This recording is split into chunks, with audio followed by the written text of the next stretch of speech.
This is One Sentence News, a daily podcast featuring 3 news stories with a sentence-long summary and 1 sentence of context apiece. I'm Colin Wright. It's Friday, January 28th, 2022. Let's talk about the news.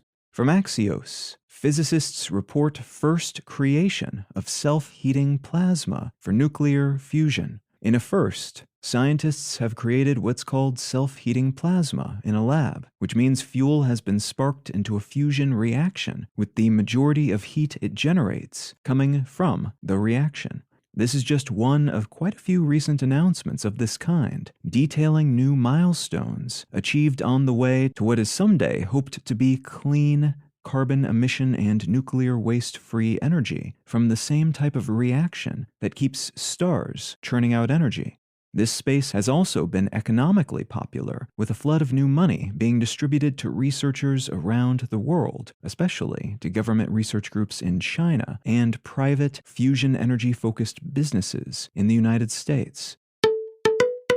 From the Associated Press, gas stoves worse for climate than previously thought. A new study has found that gas stoves are both worse for global warming than thought and potentially more dangerous to residents who have them than earlier estimates suggested. Gas stoves burn methane to produce a flame, and there's a certain amount of gas that escapes into the atmosphere when it's turned on, and methane is a significant greenhouse gas, alongside the CO2 created as a consequence of that gas burning. But it would seem many such stoves and ovens, and the pipes that feed them gas, also have near-continuous small leaks, which are churning an estimated additional 2.6 million tons of methane into the air each year, which is approximately the same as what 500,000 cars produce over the same period, if we convert these emissions into their CO2 equivalents. These slow leaks, perhaps unsurprisingly, can also impact the quality of air in indoor spaces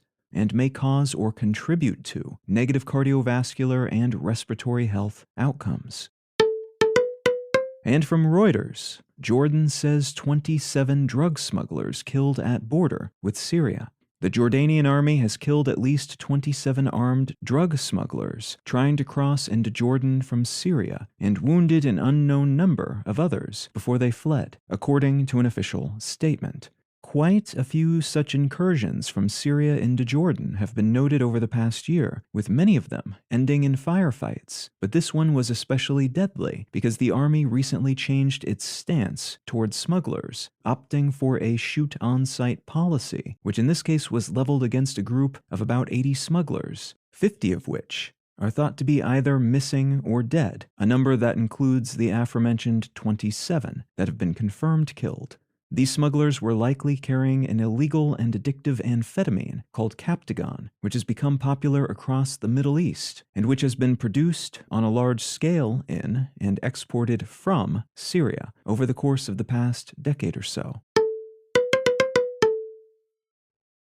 If you're finding some value in One Sentence News, consider leaving a quick review wherever you get your podcasts and/or sharing the show with a friend. You can find out more about this show or subscribe to the email version at onesentencenews.com, and you can support this and other related projects, like the Let's Know Things and Brain Lenses podcasts at understandery.com.